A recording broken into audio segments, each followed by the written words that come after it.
Assalomu alaykum azizlarim. Bugun internetda mashhur bo'lgan qurtoq taomini sizlar bilan birga tayyorlaymiz. Kerak bo'ladigan masalliqlarimizni oldindan tayyorlab olganman. Taomimizni go'shtiga tovuq go'shtidan foydalandim. Kecha qizalog'im bilan piknik qilmoqchi edik. Piknikimiz ham juda ajoyib bo'ldi, esda qolarli bo'ldi. Hamma narsamiz tayyor bo'lib, dasturxonlarimiz tayyor bo'lganda bo'ron boshlanib ketdi. Shuning uchun uyda endi taomlarimizni yeymiz deb tursak, shag'am ostida romantik kecha bo'ldi desa ham bo'ladi. Chirog'imiz o'chib qolib, qorong'ida nima yeganimizni ham o'zimiz bilmay qoldik. Shu kechagi barbekyumizdan foydalanib taomni tayyorlab olamiz. Birinchi bo'lib sariyog'imizni eritib olamiz. Xuddi shunaqa bo'lakdan ikkita kesib olamiz.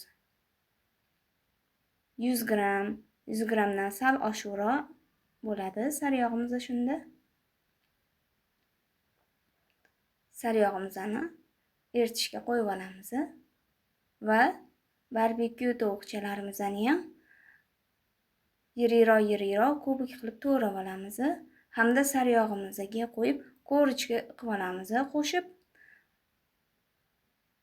sochni bo'lib, nima deydi, go'shtimizga ham sariyog' ta'mlari o'tib turadi. Xuddi shu ko'rinishda. Asli o'zi uyinglardagi bor go'shtdan tayyorlasanglar ham bo'ladi.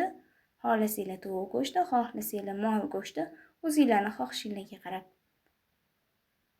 Sariyog'imiz ham eridi. Endi unga go'shtlarimizni solib olamiz va past olovda korочка qilib qizartirib olamiz. Bunga ortiqcha tuz va ziravorlar solmadim, chunki barbekyuni o'zini marinavatida hamma narsasi bor. Shunchaki sariyog'ga qo'yib qizartirib oldim.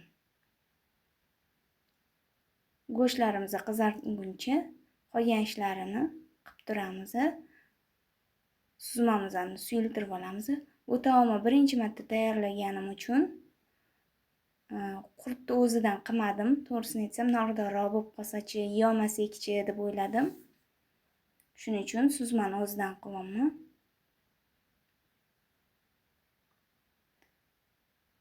Istasanglar sizlar suzmani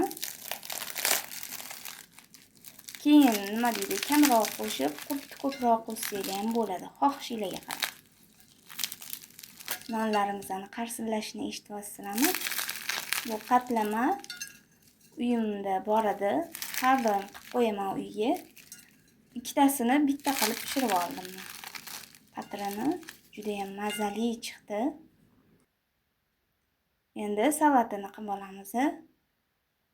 Piyozimizga pomidor, bodring hamda bolgarskiy qo'shib olamiz. Bolgarskiy bu o'zingizlarning xohishingizga qarab. Svejiy bo'lganiga men qo'shgim keldi.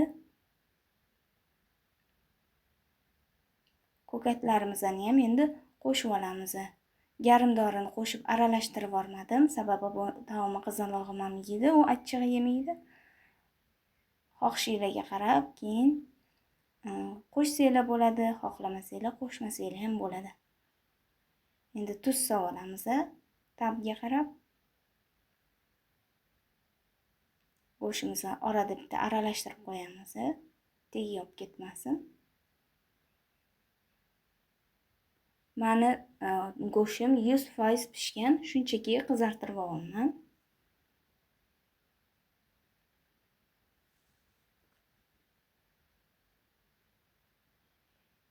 Pastroq olovda qizartirib olasizlar, sariyog' kuyib ketmasin.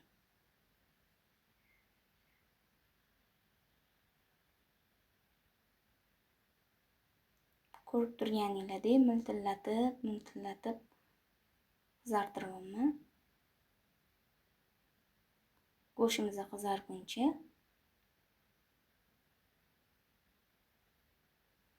tayyorlab qo'ygan nonlarimizga suzmamizni solib olamiz.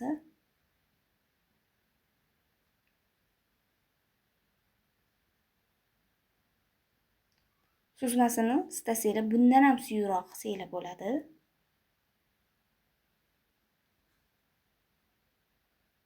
Endi salatini solib chiqamiz.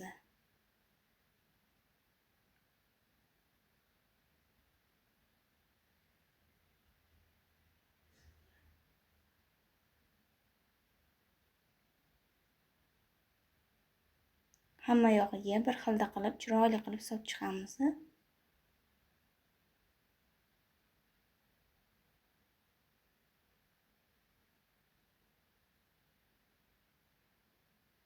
Hozirdan ishtahalarim ochilib ketdi. Mana endi jazillab turgan go'shtimizni va sariyog'imizni tovamiz ustidan solib chiqamiz.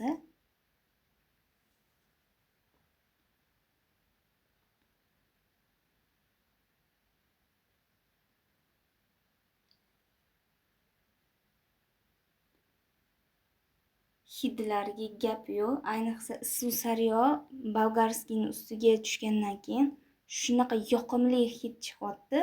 Buni men sizlarga ekran orqali ta'riflab bera olmayman. Mana 3-4 ta qurtimizni maydalab ustiga sepib yubordim. Bu o'zingizlarning xohishingizga. Aytganimdek, suzmasiga qurtni suyultirib qo'shib yuborsanglar ham bo'ladi. Juda ham ajoyib ko'rinishda. O'zim albatta tatib ko'rdim. Bunaqa mazali chiqadi deb o'ylamadim. Albatta tayyorlab ko'ringlar, sizlarga 100% yoqadi.